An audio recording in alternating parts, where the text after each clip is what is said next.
Ce que vous allez entendre est une aventure audio. Pour une meilleure immersion, on vous conseille d'utiliser un casque.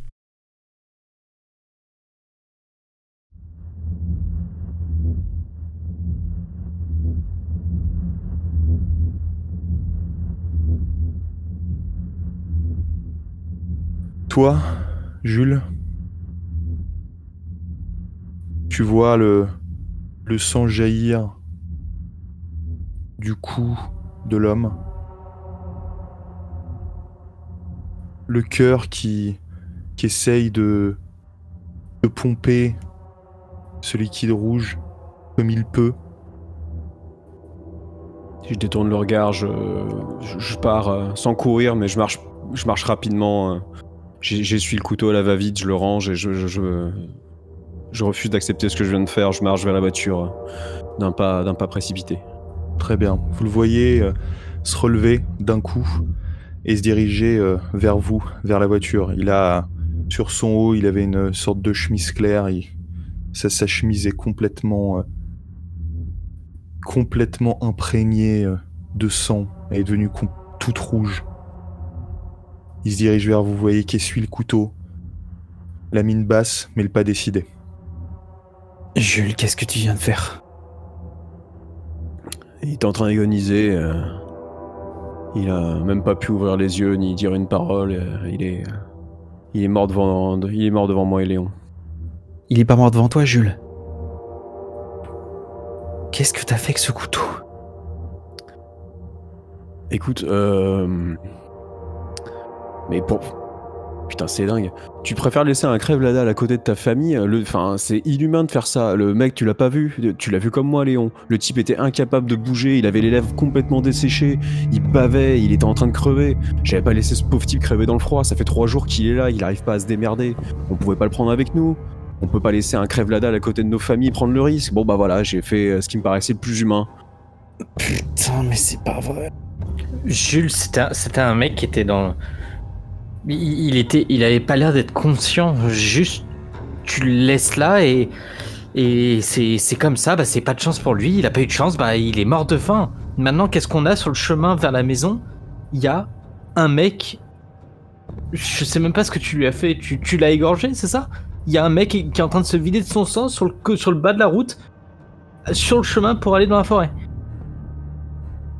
Mais qu'est-ce que t'es en train de me faire toi aussi là? C'est bon, vous commencez à me casser les couilles tous autant que vous êtes. C'était quoi la solution? La solution c'était de le laisser comme ça. D'accord, de le laisser crever dans le froid. Vous êtes des animaux ou quoi? Enfin, dans tous les cas, il est mort là maintenant. Ah bah là, oui, je viens de te dire, il était en train de crever. Putain, mais Léon, tu peux peut-être aussi me défendre, non? Ouais, non mais oui, enfin... je l'ai pas pris tout seul la décision, c'est une décision qu'on a pris à deux. Ouais, j'ai pas voulu que le petit le fasse. Vous seriez venu avec nous, vous avez pris la même décision, c'était la chose la plus humaine à faire.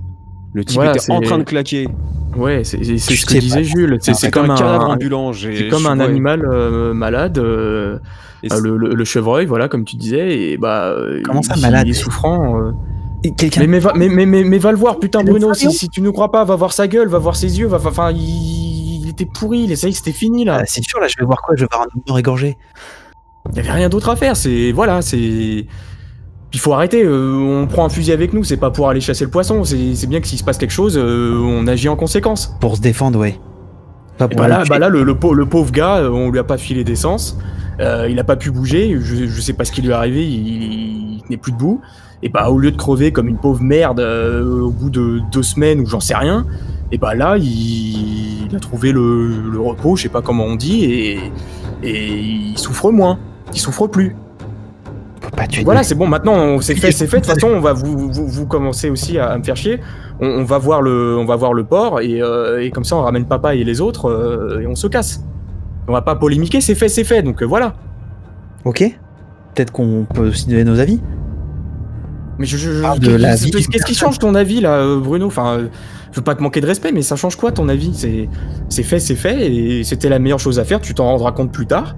Voilà, mais là maintenant on a autre chose à faire. Putain, Attends, Léon, tu t'écoutes là? Non, mais est-ce que tu t'écoutes 30 secondes? Là, on parle d'un mec qui vient d'être égorgé. On n'est pas dans un jeu ou dans une série là, Léon. Tu t'écoutes, putain? Tu commences à me faire chier, Arnaud, hein. On te demande pas ton avis. Alors, non, mais là, toi, je te parle pas, Jules. Là, je suis en train de parler à Léon. Bon, Bruno démarre là, il me fait chier le môme là. Allez, on continue cette discussion, mais on bouge. Vous remontez dans la voiture? Moi, je remonte. Ok.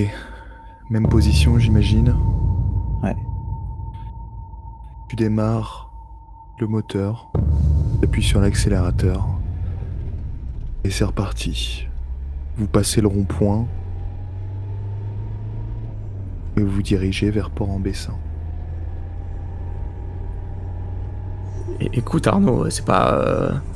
Enfin vraiment, il était fini, c'est pas comme si on parlait de quelqu'un qu'on avait froidement abattu alors qu'il avait rien demandé à personne. Vous l'avez pas laissé là, tout simplement. Mais parce que quand on a un poil d'humanité, on laisse pas quelqu'un crever de froid et de faim, bordel de merde, c'est la pire douleur. Il était inconscient, il ressentait rien. Il était Non, il était pas dans un espèce inconscient, de mais corps. putain Arnaud, t'y étais pas. Il était pas inconscient, on l'a appelé, on a essayé de le pousser, il gémissait bizarrement, mec, il en chiait de ouf, enfin c'est... T'y étais pas en fait, tu dis des trucs alors que t'y étais pas. C'était fini. Et Je vais te dire un truc mon petit pote, tu connais peut-être pas forcément tout sur moi, mais j'ai vraiment pas eu l'enfance la plus facile du monde. Je peux te dire ce que c'est d'avoir mal, d'avoir la sensation que ton ventre il se déchire tellement t'as faim, d'avoir la sensation que t'es en train de te digérer toi-même, de plus te reconnaître tellement t'es mec parce que t'as la dalle. C'est une fin atroce et je la souhaite à personne. J'ai pris cette décision et j'ai envie d'en chialer, alors j'ai pas besoin d'avoir le poids de tes reproches en plus sur moi, ok? La décision, on l'a pris à deux avec Léon, il était d'accord, vous seriez été avec nous, vous auriez été d'accord aussi. Hein, je l'ai pas fait de gaieté de cœur, je me dégoûte de l'avoir fait. N'empêche que c'était ce qu'il y avait de plus humain à faire. Alors maintenant, tu me fous la paix et tu fous la paix à ton frère. Bon, on va tous se calmer. On est tous du même côté. J'aimerais juste qu'on fasse attention. Là, on part si loin. Ça me fait peur. On n'en parle jamais à Jacques. Il a pas besoin d'entendre ça. Vraiment pas. On parle jamais à personne. On n'en parlera à personne, ça reste entre nous quatre. D'accord. Port-en-Bessin. Vous venez de passer le panneau. Vous rentrez dans la petite ville. Vous savez que il y a l'EHPAD pas très loin. Vous dirigez vers le port. C'est ce qui était prévu, ouais. Ouais. Ok. Vous dirigez vers le port donc.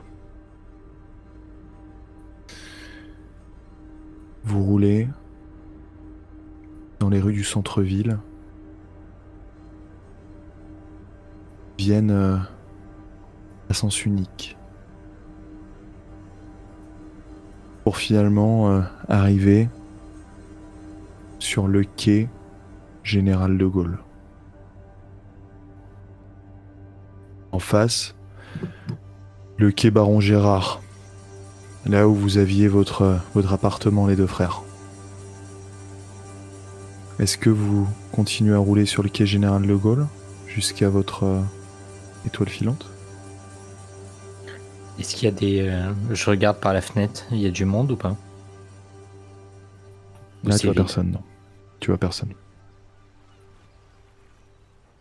Vous avez des conserves chez vous, les frères? On va peut-être récupérer un peu de bouffe, ouais. De toute façon, je pense qu'on reviendra plus ici, donc si on doit prendre quelque chose, c'est peut-être maintenant. J'ai l'impression qu'il n'y a personne. Je propose Il y a des qu'on se commerces, gare dans il y a la des rue. commerces de proximité aussi dans le coin. Oui, oui, tout à fait. On fouille vite fait. Si des fois que ça marche pas, les coups de l'étoile filante, on peut peut-être déjà ramener des choses qu'on trouve en ville à la cabane. Je crois qu'ils ont dit qu'il y avait plus grand chose, surtout dans le centre-ville comme ça. Jules, s'ils sont venus prendre notre tonne de poissons, à mon avis, les commerces de proximité, on peut faire une croix dessus. J'avais surtout espoir et quelques conserves qu'il pourrait y avoir chez les Noiret. Ça, par contre, c'est bien possible. Bah Bruno, arrête-nous et on va aller voir. Je vais garer la J'espère. voiture ici, et on se sépare, vous allez tous les deux chez vous, et vous nous rejoignez à l'étoile filante. J'espère que la porte est encore debout. Laisse le contact, je vais me mettre au volant et si jamais il se passe quelque chose, je klaxonne et vous courez me rejoindre. Ok. Très bien. Les deux frères, vous allez donc chez vous? Ouais. Bruno, que fais-tu? Du coup, je pars. Jules, tu veux que j'aille voir le bateau tout seul?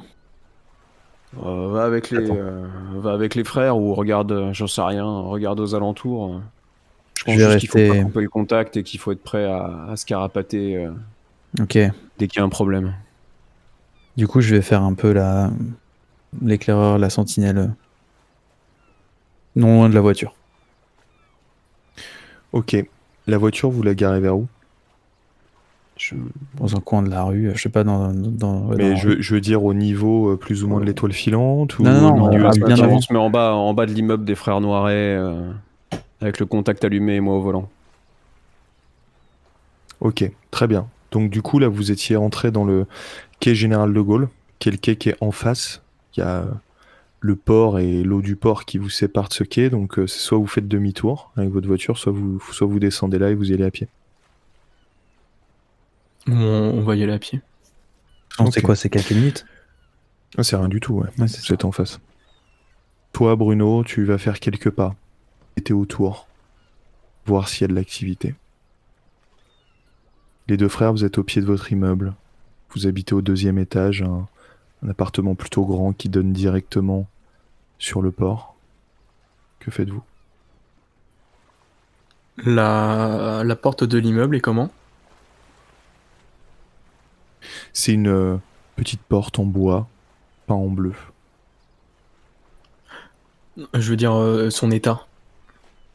Bah, elle est comme ça. Ok, Fermée. elle est normale. Rien de Ok, spécial. ok, bah je sors les clés et on commence à entrer dans l'immeuble. Ok. Tu glisses les clés. Tu tournes sur la gauche jusqu'à la butée. Tu pousses la porte. Tu récupères tes clés. Vous êtes face à un petit escalier en bois. Vous montez jusqu'au 2e étage? Ouais. Ouais. Ok. Vous montez. Vous passez le palier du 1er étage. Pas un bruit. Vous êtes en train d'escalader le 2e escalier. Vous avez l'impression d'entendre une sorte de frottement au 2e étage. Puis quelques petits bruits étouffés, comme si quelqu'un se voulait discret, comme deux pots qui s'entrechoquent, je sais pas, de couvercles, ce genre de bruit. Je resserre la poigne sur le pied de biche. Je jette un coup d'œil à mon frère. Voir ce qu'il veut faire ou s'il me dit quelque chose. Je te fais signe de pas faire de bruit, tu sais, avec mon index sur mes lèvres. Et je continue à avancer avec toi dans les escaliers. Ok, vous continuez à avancer. Maintenant que vos oreilles sont à l'affût, vous entendez le moindre craquement que font vos pieds sur le parquet. Puis vous arrivez finalement sur votre palier. Vous avez ce petit paillasson devant votre porte qui se voulait drôle avec marqué dessus encore toi, avec un point d'interrogation suivi d'un point d'exclamation. Il est un peu fatigué justement de toutes les allées et venues de vos potes chez vous. Mais ce qui vous marque surtout, c'est quand vous relevez les yeux vers votre porte, vers la poignée. La porte est entrouverte. Est-ce que je peux regarder la porte de nos voisins de palier? La porte Ouais. est dans quel état? Elle est ouverte aussi ou... La porte, elle est ouverte, ouais. Je vais regarder au bas de notre porte T'as dit qu'elle était entrouverte. Est-ce qu'il y a de la poussière du côté intérieur sous la porte, ou est-ce qu'il y a des traces de porte qui viendraient de s'ouvrir?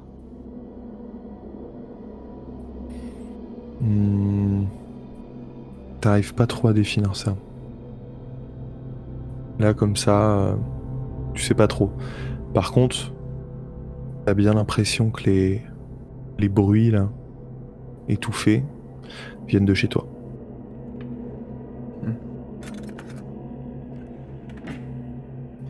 Arnaud, il y a quelqu'un à l'intérieur.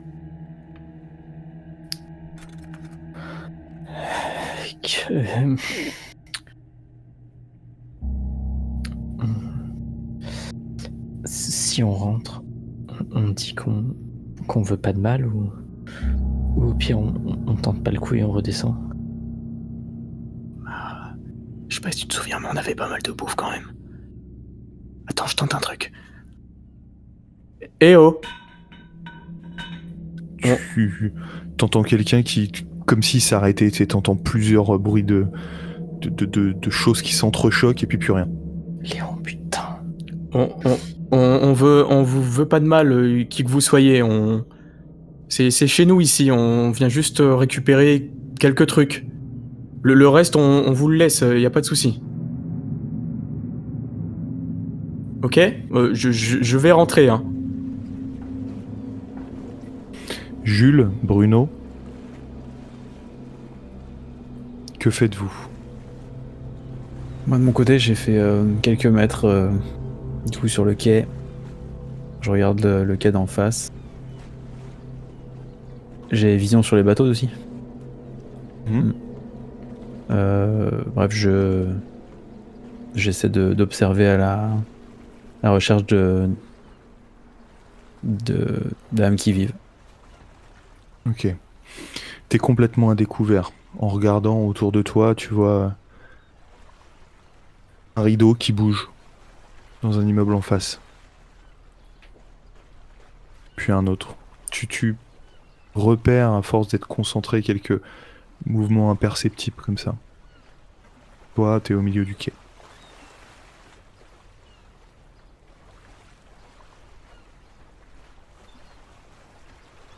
Si je vois rien de spécial pendant plusieurs minutes, je vais retourner dans la rue. Ok, très bien. Tu retournes dans la rue. Toi, Jules, que fais-tu? Moi, en voyant Bruno s'éloigner avec les deux frères qui sont montés, dès que j'ai pu être un peu seul, je me suis effondré, genre en larmes. J'ai chialé tout ce que j'avais à chialer. J'ai essayé d'essuyer mes mains pleines de sang sur mon pantalon. J'ai beaucoup de mal à accepter ce que j'ai fait. Ok. Tu frottes tes mains sur ton pantalon. T'as tes larmes qui se mélangent au sang. Ça fait une sorte de liquide un peu poisseux. T'as des sillons qui se forment sur tes joues. T'as eu quelques projections sur le visage qui se sont mêlées à la poussière. T'entends quelqu'un se rapprocher de la voiture.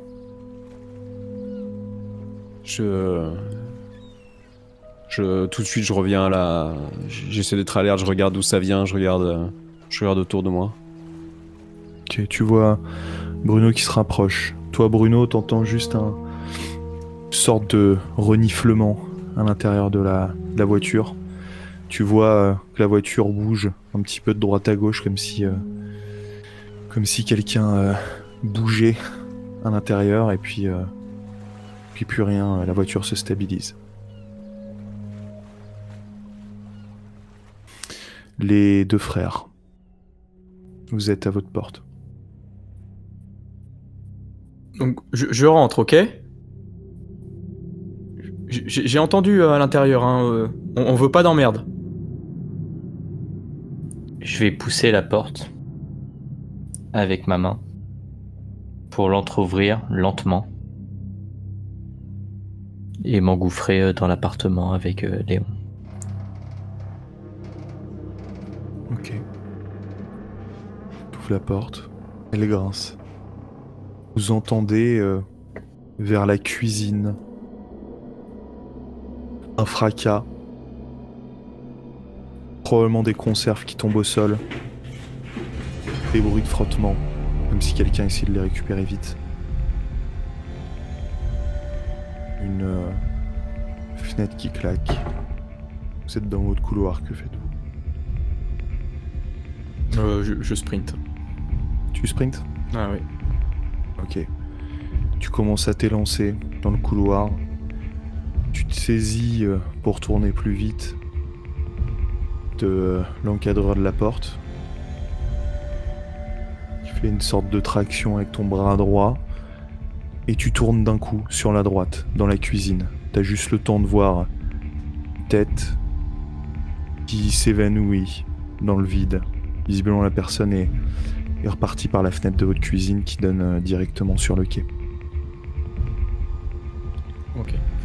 C'était clairement un... Enfin, je peux supposer que c'était effectivement une conserve qui est tombée par terre. Oui, tu vois dans ta cuisine quelques conserves au sol. Donc moi je me mets à gueuler. Oh! Et je me précipite à la fenêtre. Ok, tu te précipites à la fenêtre. Toi, Arnaud? Je le suivais, je cours dans la cuisine et je regarde l'action de Léon. Qu'est-ce que tu es en train de faire exactement? Je me précipite vers la fenêtre de la cuisine, là où j'ai vu la silhouette partir. Mais tu t'essayes pas de le suivre. Oh, bah, enfin, pour l'instant, en tout cas, je vais vers la cuisine. Après, je l'ai juste vu passer par la fenêtre. Lorsque j'arrive au niveau de la cuisine et que je vois Léon face à moi, dès qu'il se met à crier ou s'il essaye de passer par cette fenêtre, je vais le choper par le poignet. Léon, s'il te plaît, crie pas. C'est pas grave, c'est pas grave. Fumier. C'est pas grave. C'est pas grave, Léon, s'il te plaît. Regarde, là au sol, il en reste 3-4. C'est toujours mieux que rien. On regarde rapidement dans l'appart ce qui pourrait être utile et on rentre. Ok, on rentre. Faut pas qu'on tarde. Je vais quand même jeter un coup d'œil par la fenêtre. Voir si j'arrive à voir qui c'est, premièrement, et autrement, si j'arrive à déterminer une direction. Ok, tu te penches à la fenêtre. Tu vois une personne, t'imagines un homme, qui a atteint le sol et qui commence à partir en courant vers l'intérieur du centre-ville.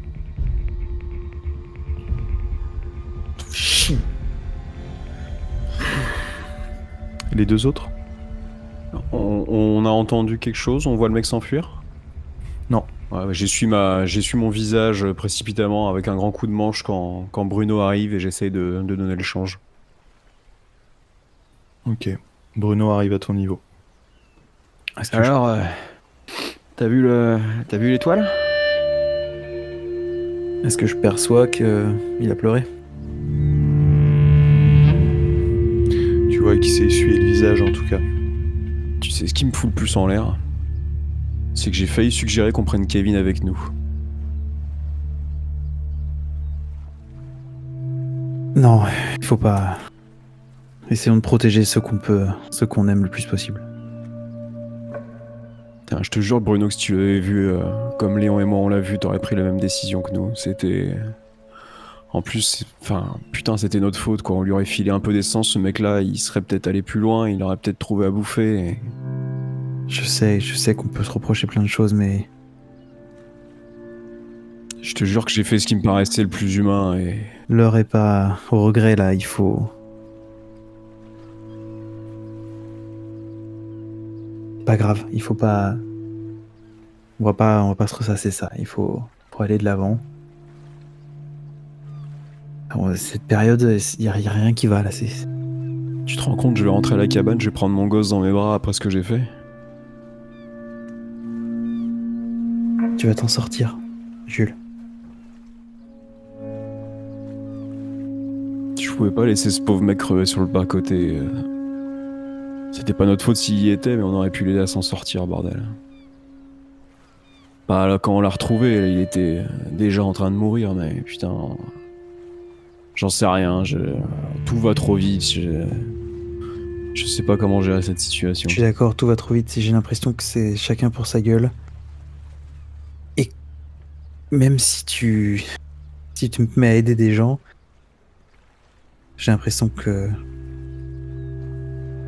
ils te le rendront pas. Enfin, regarde quand on est arrivé il y a 2 jours au port, fait dépouiller comme des malpropres. Ah mais ça plus jamais. Hein. Plus jamais. Maintenant que je sais que manger c'est pas garanti tous les jours pour personne. Moi je m'arrêterai à rien pour pas mettre en danger ma famille et pour que tout le monde puisse avoir à bouffer. Bordel, ils branlent quoi là les 2 autres mômes là? Ça fait combien de temps qu'ils sont partis là-haut?